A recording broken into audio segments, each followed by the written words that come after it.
मी विजय सुरवाडे, आम आदमी पार्टी जिल्हा उपाध्यक्ष। आज पत्रकार परिषद घेण्याचं मुख्य कारण असं आहे की 2 दिवसा अगोदर वरणगावचे माजी नगराध्यक्ष सुनील काळे यांनी ज्या प्रकारे नगर परिषदेवरती पाण्याबाबतीमध्ये जे आंदोलन केलं, त्या आंदोलनाबाबतीमध्ये आज वरणगावकरांना आम्ही काहीतरी खुलासे करण्यासाठी आज पत्रकार परिषद घेत आहोत। ज्या वेळेस त्यांच्या कारकिर्दीमध्ये ही योजना मंजूर करण्यात आलेली होती आणि जळगाव जिल्ह्यामध्ये एक केंद्रीय राज्यमंत्री आणि खास करून भुसावळ तालुक्यामध्ये कॅबिनेट मंत्री भारतीय जनता पक्षाचा असूनही आज वरणगावचे माजी नगराध्यक्ष हे स्वतः भारतीय जनता पार्टीचे कार्यकर्ते आहेत आणि नगराध्यक्ष पदाचं पदही भूषवलेलं आहे यांनी, आणि त्यांच्या कारकिर्दीमध्ये ही योजना मंजूर करण्यात आलेली होती आणि आज त्यांच्यावरतीच हे कुठंतरी नामुष्की आली की बा ते अधिकाऱ्यांना कुठंतरी बा घेराव करण्याचा प्रयत्न करतात।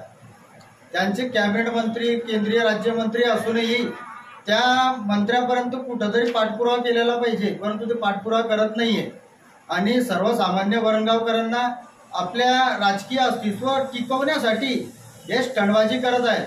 विविध प्रकारे यांनी स्टंटबाजी केलेली आहे, परंतु यांनी वरणगावचा कुठल्याही प्रकारचा सर्वांगीण विकास केलेला नसून हे सबसे फेल झालेले आहेत। प्रत्येक गल्लीबोळामध्ये बघा तुम्ही घनकचरा किंवा रस्ते किंवा गटारी या खराब अवस्थेमध्ये आहेत, यांच्याच कारकिर्दीमध्ये खराब झालेले आहेत काम। वंदे मातरम। मी मोहन सोनवणे, आम आदमी पार्टी भुसावळ तालुका अध्यक्ष। मित्रांनो, माजी नगराध्यक्ष सुनील भाऊ काळे यांनी वरणगाव नगर परिषदेवरती मागील 2 दिवसापूर्वी जे आंदोलन नेऊन त्यांनी त्या ठिकाणी जे दाखवण्याचं काम केलेलं आहे, त्यांच्या कारकिर्दीमध्ये त्यांचं जे अपयश त्यांनी लपवण्याचं काम या मोर्चाच्या माध्यमातून कुठेतरी दिसून येत आहे। मित्रांनो, तसं बघायला जर म्हटलं तर अमृत योजना ही मागील 7 ते 8 वर्षापासून मंजुरी झालेली असून आजपर्यंत ते जे काम आहे हे काम अजूनपर्यंत पूर्ण झालेलं नाही। वरणगावकरांना पाणी मिळालंच पाहिजे, हा आम्हीही या गोष्टीशी सहमत आहेत। पण जर राज्य पातळी असेल, केंद्र सरकार असेल, राज्य सरकार असेल आणि नगर परिषदा पंचायत समितीमध्ये जर सत्ता कुणाची असेल तर तुम्ही मागील 10 वर्षामध्ये ही बीजेपीची सत्ता आहे।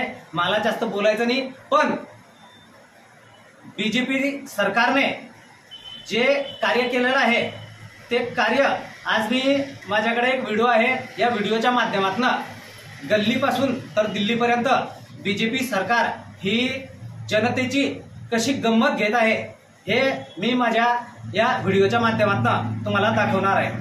वंदे मातरम। मी भीमराव निकम, जिल्हा सहसंघटक, जळगाव जिल्हा।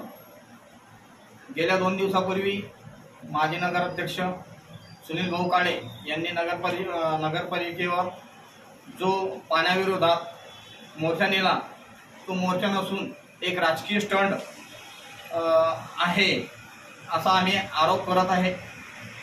माजी नगराध्यक्ष सुनील भाऊ काळे स्वतःचं अपयश लपवण्यासाठी स्टंटबाजी करत आहे। हे स्वतः नगराध्यक्ष राहून चुकलेले आहेत। त्यांनी वरणगावकरांना सांगावं की त्यांनी त्यांच्या कारकिर्दीत वरणगावचा कुठला विकास केलेला आहे।